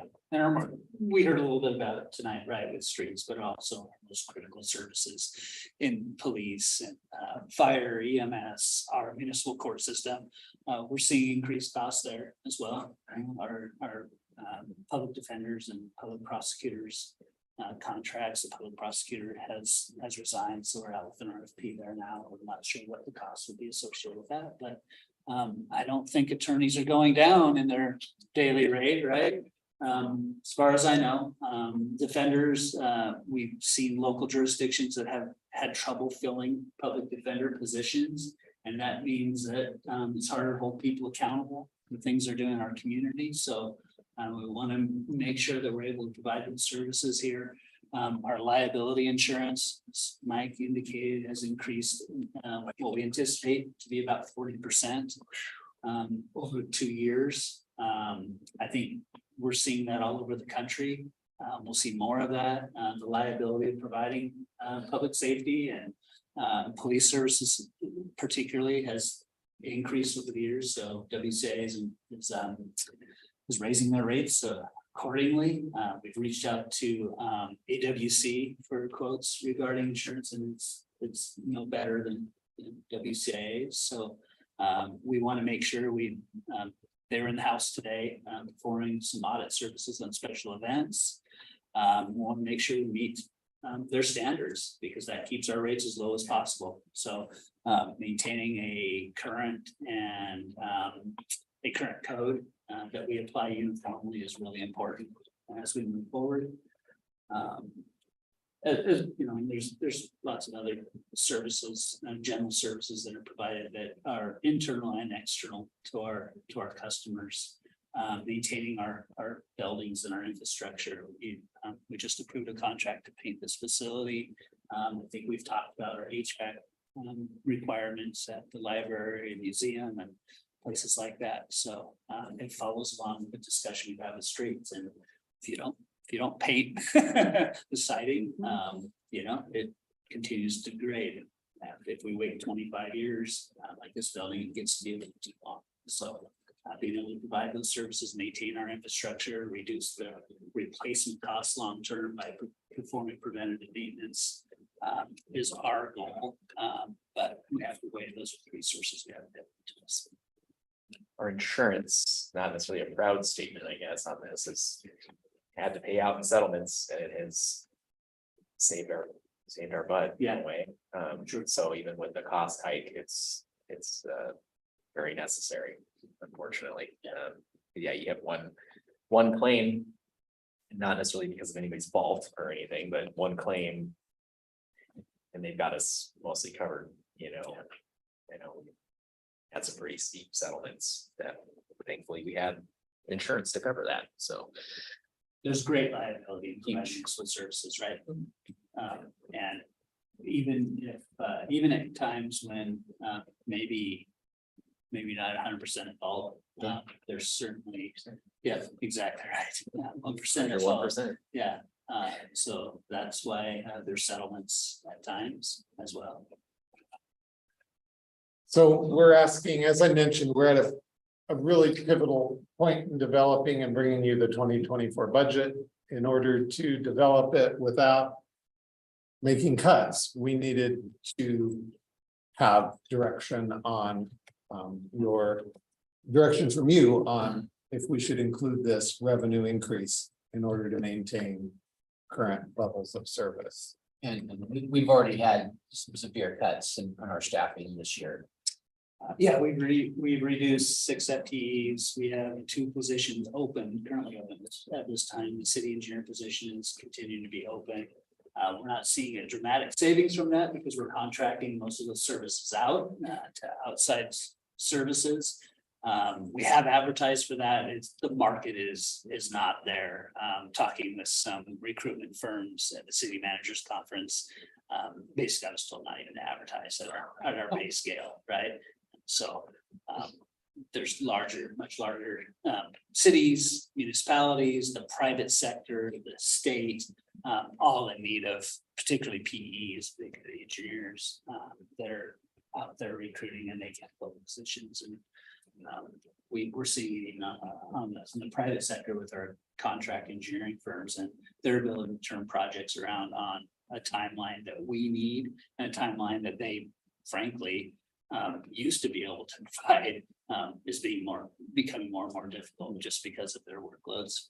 Yeah, but we've made some severe cuts in staffing, and who's doing that work now that those people were doing? Yeah, we've shifted those services around. We've reduced our customer service hours at our front counter. But other than that, you know, the walk-ins anyway, we're still providing customer service to those that have appointments and by phone calls, but payroll shifted around, the Parks and Recreation functions and the director function facilities is being shifted around. Our, you know, payroll is being kind of shifted to finance and our AP, our accounting analyst. And accounts receivable, Accounts receivable. we had an open position that we didn't have to cut a person, but we cut a position and those duties have been redistributed amongst our staff. And the shortness of staff also takes away our ability to increase our funding by getting grants or applying for grants and having the capacity to fulfill those grants. Yes, potentially, I kind of mentioned day-to-day functions rather than being proactive. Yeah, we, you know, one simple example is a reduction of a custodial position. Right, so you move a maintenance worker into a custodial position because we can't get by with one custodian in the facilities we have, so things like painting interior walls and changing light bulbs and shampooing carpets and things like that start getting pushed out and deferred. I just, because it's fresh in our minds, I keep referring to our street presentation by Brent earlier today, right? Those are really similar maintenance projects, right? Might not be a street, but it's shampooing and carpet extends the life of that, painting a wall, same life. Foregoes some of that degradation you might see, so. Yeah. Presentation done. All right, do we have any questions, comments? Did you want those graphs up? that we Oh, looked at would you mind putting the graphs that are on the last page? The purpose of this was really to show you at the bottom, our current percent of the revenue pie that B and O tax represents is 5%. So you'll notice those other areas, sales taxes 24, property taxes 20, city utilities 10, non-cities utility is 9. If you increase the B and O tax, then at the top, the pie chart is representing what percent it would be of the amount, so it goes to 9%. The purpose of this is just to show it doesn't explode it as a huge piece of that revenue pie. It really just shares it out a bit more. So instead of 5, it's 9. You know, sales tax is now 23% instead of 24 and so on. So it really, I think, for just that visual representation, it's not making it overtake anything proportional. It's not adding, it's stopping and leaving. What's the Yes. good, what's the goods and services? Can you? What would goods and services? Permit, fees, over the counter permits, rental parks. all of those kinds of things. Thank you for reminding me about that. I forgot. I added it special. Well, we interrupted you, so. Thank you. I just think, you know, it's kind of Eric's point. This year, we've done our part, in my opinion, to making all the significant cuts we can make and not impact. You know, reductions in level of service and the critical areas of the city that, you know, we need to keep afloat. So I'm at the point where I'm supportive of considering this. Albeit the code language needs an update for sure. And I'm would like to start over on that. And then just consider the additional 110. Just straight across the board.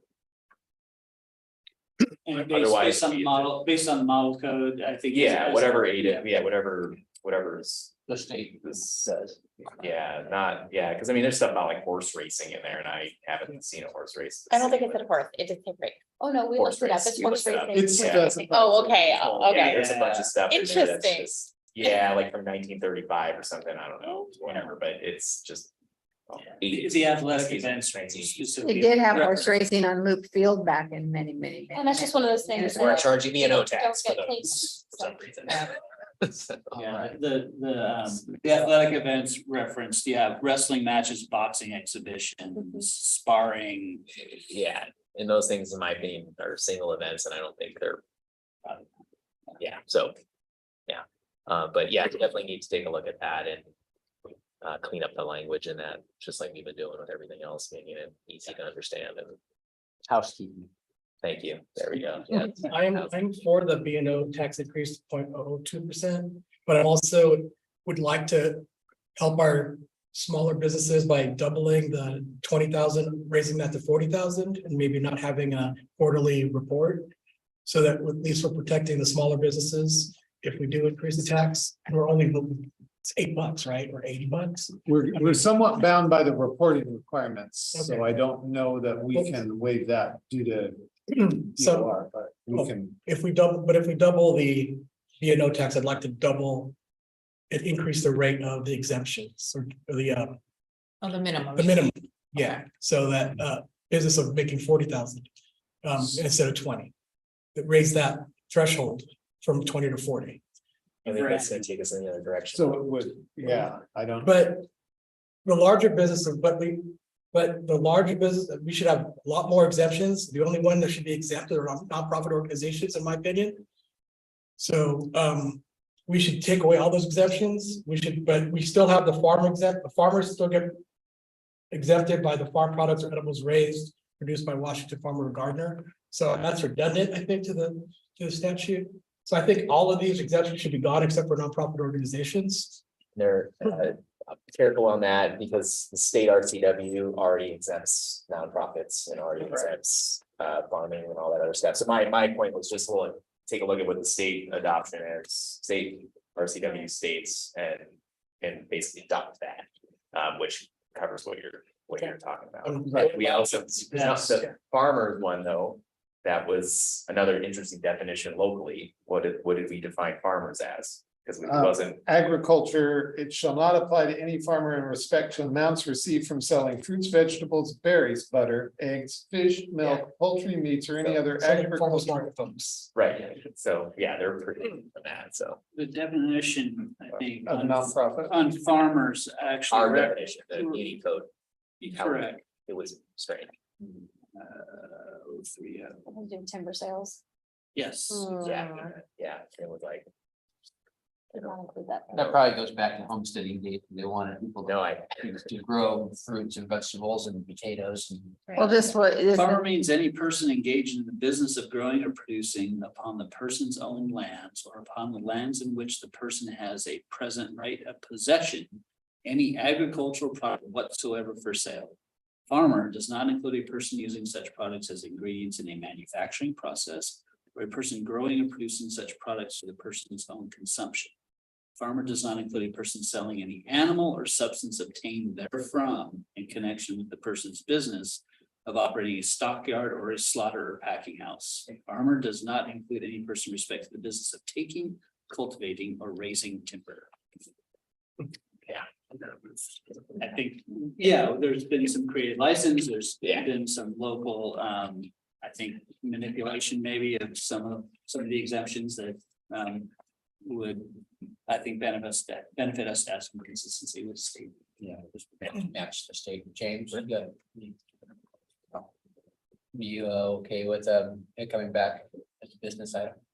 Yes. Okay, Sharon, Yeah. Miguel, we know. Deidre? Yes. I am as well. what is, and roughly on timing, because you wanting to prepare for the 2024 budget, so you're Yeah, exactly right. I mean, obviously, study session tonight, this informational. Appreciate, there's consensus here, so staff can move forward, but this is critical in preparing the 2024 budget. We want to be conservative with the budget.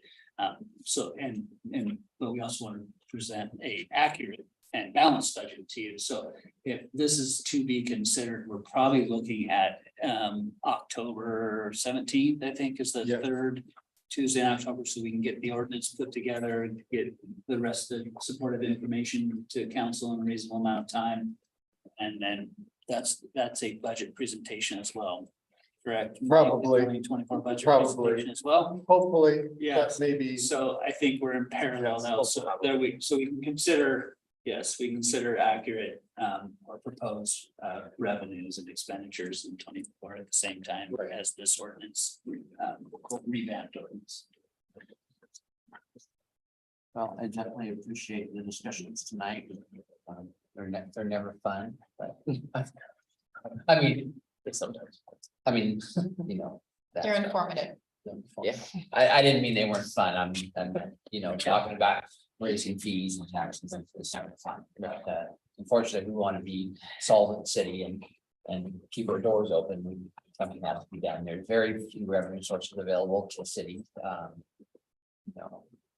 Like we've said in the past, out of that 8.8% sales tax in the city, we get 1% unrestricted for general fund. Actually, we get 0.85% of 1% of that 8.8 for general fund money, and then we get the 1/10 is a 1/10 for the TBD, which is for roads, and then we have a public safety tax. That is what pretty much what we have. I mean, we don't have any other options.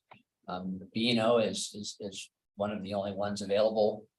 I'm sure there's a few other levy lists and stuff that we could probably do, but property values going up doesn't really increase the taxes either. By statute, it's 1% a year. Mike already mentioned tonight, so it's tough. I mean, it's tough, and 0.2% is. I know it's some of these people have to pay it, but it's not a whole lot in the grand scheme of things to keep your city solvent and your roads from snow, cleared from snow every winter, which the last 3 years have sucked. I remember not having snow for 3 years. We had snow for like 3 years. And we- Every year. People Every year, complain last few years about- Yeah, that we've had snow, so we want those arterial roads clear. We want ambulance to be able to get people to the hospital, and unfortunately, if you don't have an employee for that. And conduct commerce. Yep. It's the number one source of general fund revenue is sales tax. So if we can't keep the places open because the roads aren't passable and we're not maintaining our infrastructure, we're shooting ourselves in the foot. So Mhm. it moves us to make smart decisions. And quite honestly, the other bleak conversation that we need to have is what are reductions in levels of service and what does that look like? Because the 2026 timeline also comes with it a 0.09 cut. That's $250,000 on top of that we're not going to be getting every single year like we have for the last 20 years.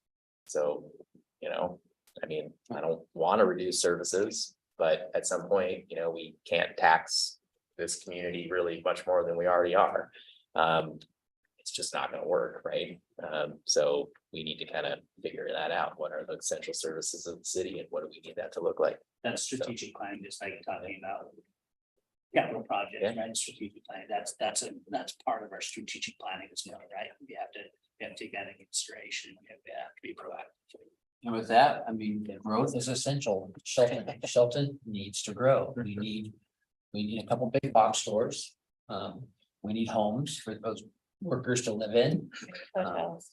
I'm sorry. We need hotels. We need also a hotel. We needs to Would be nice. So just I put the mean- money together and go build one, we need to do what we have to do to get make money. Funny in a movie. some development going on here. We gotta send Jay to Vegas to a conference to shake hands with somebody or many somebodies. Ideal. Yeah, we're doing our best. We have, we're prepared to send comments out to a couple of the subdivisions that have been been in the hopper now.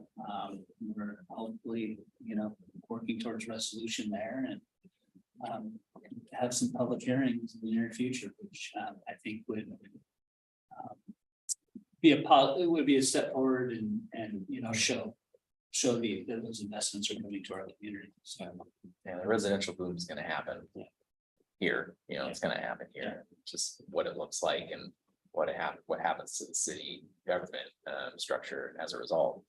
That's kind of up to us, right? So we know what residential development does in a community, right? Yeah.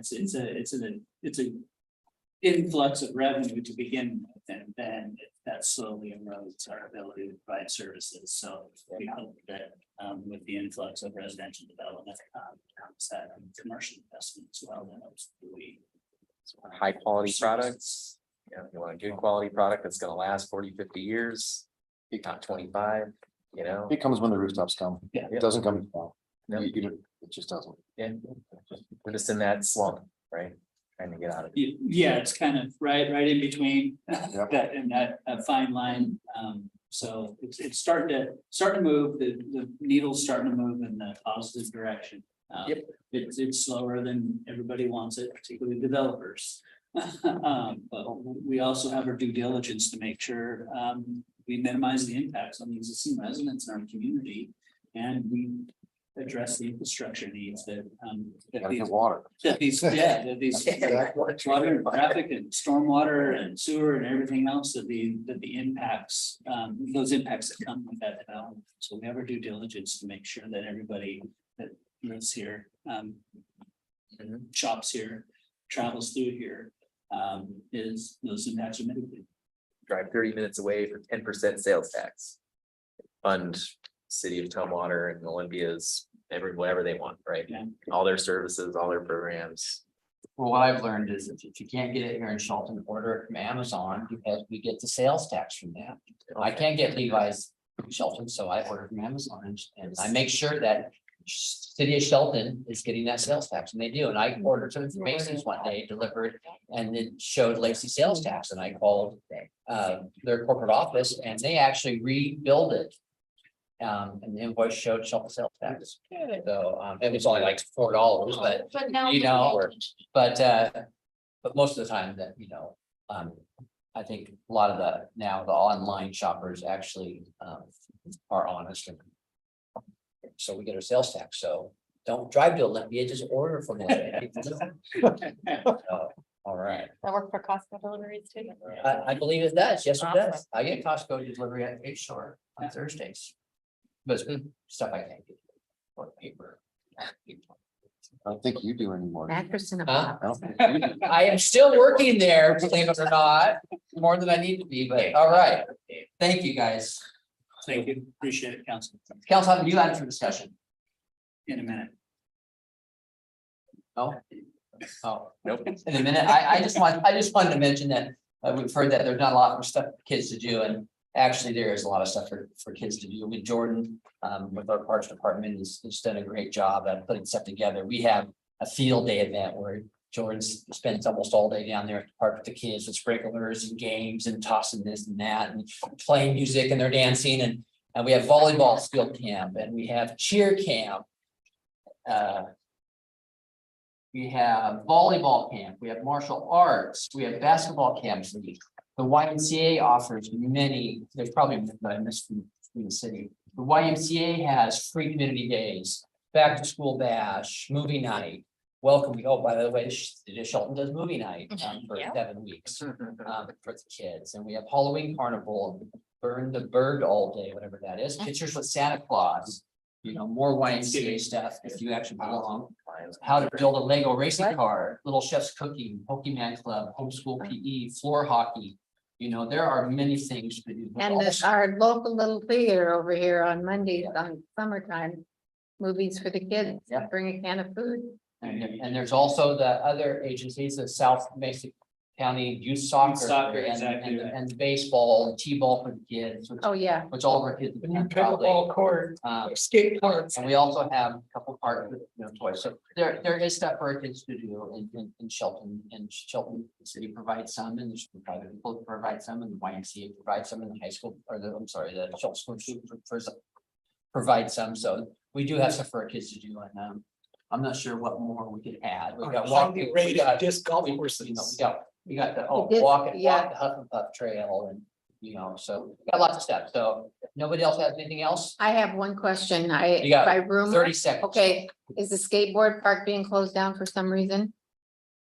Someone said, I heard that. Okay. We had announced that was.